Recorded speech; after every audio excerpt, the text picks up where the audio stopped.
Monsieur le Premier ministre, Monsieur le ministre de la Défense, Général, permettez-moi de me présenter. Je m'appelle François Rousseau. Je dirige un groupe de recherche informel qui n'apparaît pas dans vos organigrammes. Le président, à qui j'en réfère personnellement et exclusivement, a pensé utile et même nécessaire que je vous débloque sur pas mal de sujets. Vous pensez, en tant qu'initié, être mieux informé que la plupart des gens.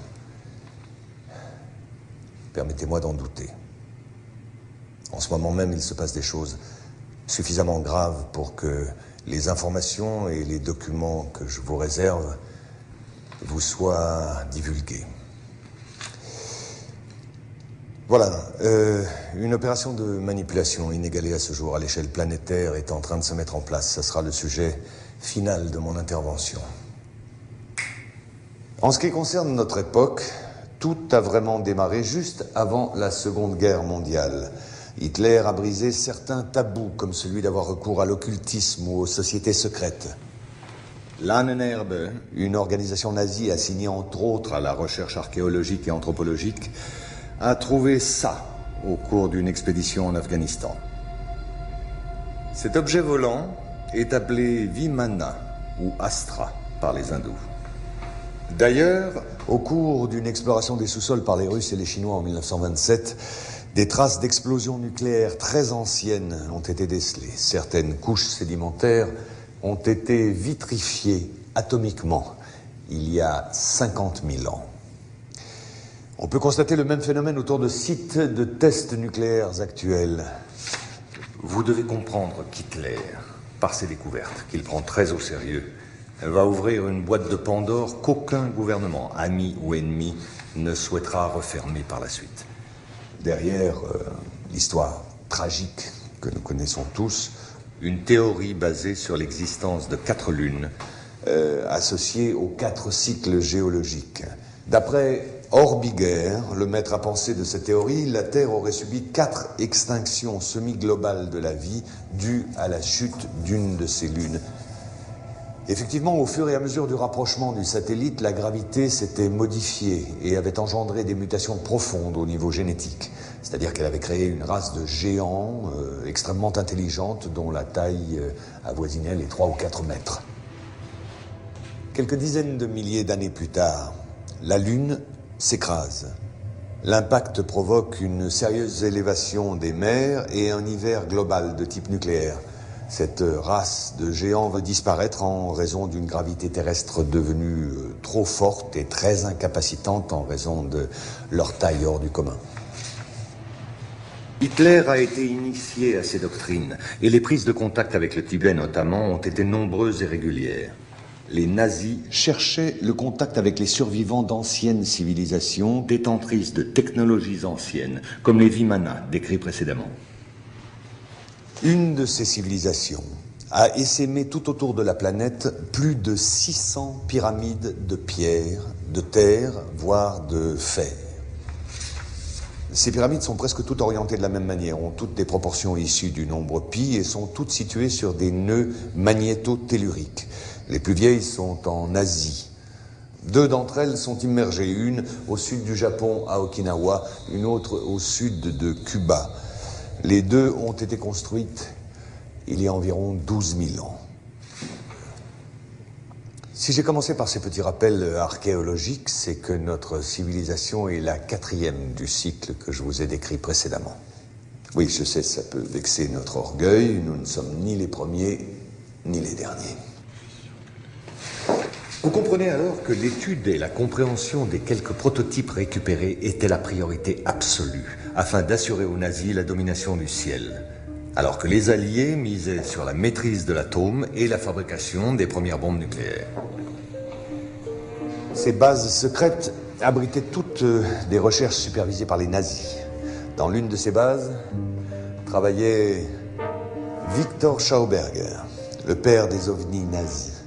Schauberger dirigeait l'unité Vril chargée de la recherche sur l'antigravitation.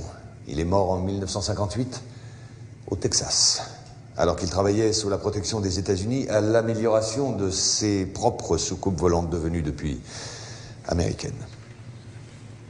Vous allez vite comprendre que 70% des phénomènes aériens inexpliqués sont humains et n'ont rien d'extraterrestre. Une fois la Deuxième Guerre mondiale terminée et la technologie nazie pillée systématiquement par les Américains et les Russes, l'enjeu premier était de continuer, voire d'achever la recherche nazie dans le plus grand secret. Le projet Rainbow, connu surtout pour l'expérience de Philadelphie, en a été la preuve immédiate. Le scientifique von Neumann, qui collaborait avec Albert Einstein et Nikola Tesla pour le compte de la Navy, a réussi à téléporter par accident un bâtiment de guerre, l'USS Eldridge.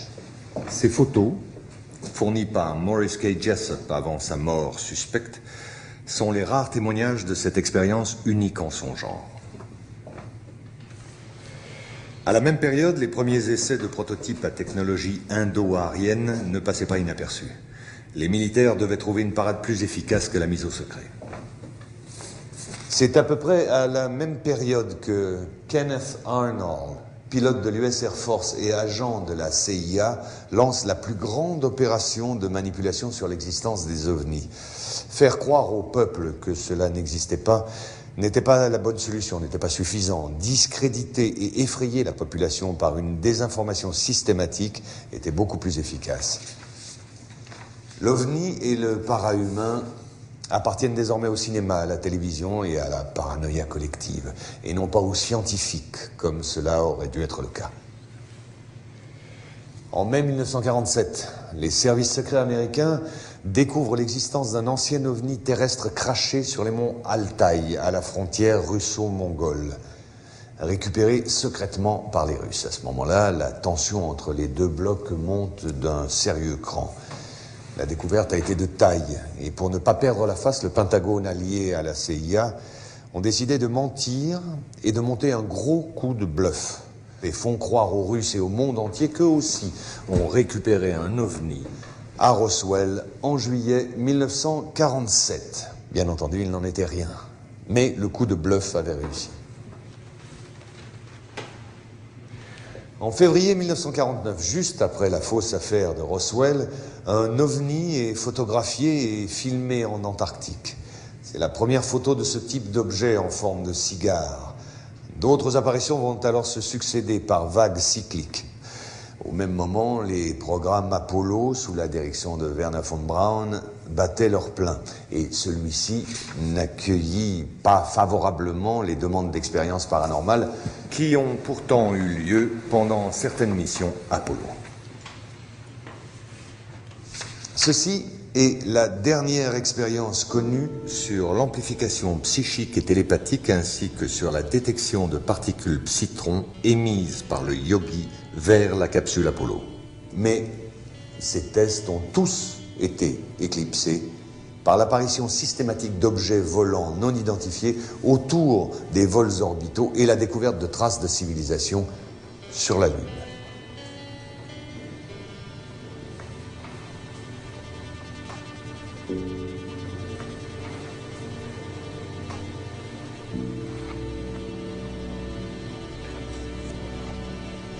La NASA a dû faire face à une avalanche de données et de preuves embarrassantes. La seule solution a été de tout mettre sous secret défense.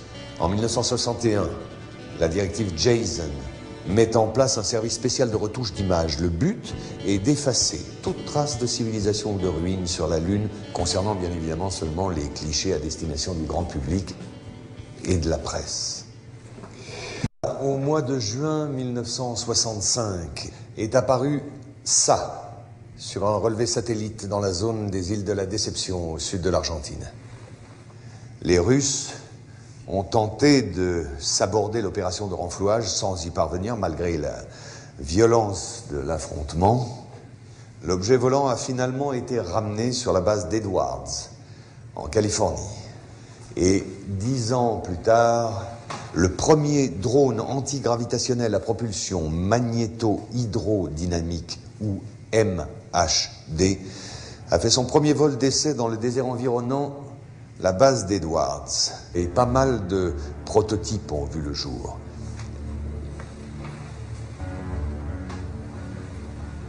Les Belges en ont eu un petit aperçu lors de la vague de soi-disant ovnis en 1989 et 1990. Le modèle incriminé était un Astra TR-3B ou un XR-7 de forme triangulaire et capable de voler silencieusement à plus de Mach 10. Je voudrais maintenant vous parler d'une autre application concrète d'une de ces technologies, le bombardier B-2. Sa phase de développement a commencé en 1981. Le B-2 officiel, qui vola pour la première fois en 1989, va servir de couverture à un autre B-2 non conventionnel qui sera construit en parallèle. Ce modèle ultra secret utilise entre autres un système de création de plasma, exploitant l'écoulement de l'air ambiant comme générateur MHD. Ce système va provoquer une ionisation de l'air autour du B-2 qui supprime la résistance de l'air tout en assurant une furtivité totale à toute forme de radar. Ce bombardier nucléaire vole depuis 15 ans à plus de Mach 10, peut faire le tour de la Terre en quelques heures, ni vu ni connu. Évidemment, ces recherches militaires vont susciter pas mal de retombées commerciales. Ces 10 dernières années ont vu apparaître des dizaines d'armements non létals, comme les e-bombes ou bombes électromagnétiques, ainsi que des armes à micro-ondes et bien sûr les lasers de puissance. Le département de la défense américain, à travers la multinationale Raytheon, décide d'investir énormément d'argent dans un programme expérimental appelé le système HAARP, ou High Frequency Active Auroral Research Program. Et c'est tout un programme. Officiellement, la base en Alaska fait des recherches sur la ionosphère. En vérité, les possibilités réelles de l'installation sont énormes. Manipulation du climat, détection profonde de bases souterraines ou de gisements, destruction silencieuse et à distance de n'importe quel objet, et surtout manipulation du comportement humain. Bien, en 1996, un satellite russe découvre en Antarctique l'épave presque intacte d'un immense vaisseau spatial dévoilé par la fonte des glaciers. Les prélèvements de glace indiquait une date de crash remontant à 24 000 ans. Au même moment, une éruption volcanique dans les îles de la Déception, les mêmes que précédemment, obligea les Russes à demander de l'aide aux États-Unis, vu l'urgence et l'importance de la situation. Pour la récupération du vaisseau, ils ont dû lâcher l'affaire et ont évacué la zone en catastrophe. L'engin a finalement été détruit par les Russes, très énervés par la situation qui ne tournait plus à leur avantage. Aucun pays n'a jamais retrouvé une occasion pareille. Et cette action stupide de mauvais perdant de la part des Russes n'a fait que conforter la position des Américains face aux extraterrestres. Si cet exposé vous a paru un peu long malgré mes efforts pour le simplifier, il était absolument nécessaire pour en arriver à la partie dont je vous ai parlé au début de mon exposé, c'est-à-dire la conspiration que nous appelons conspiration d'Orion.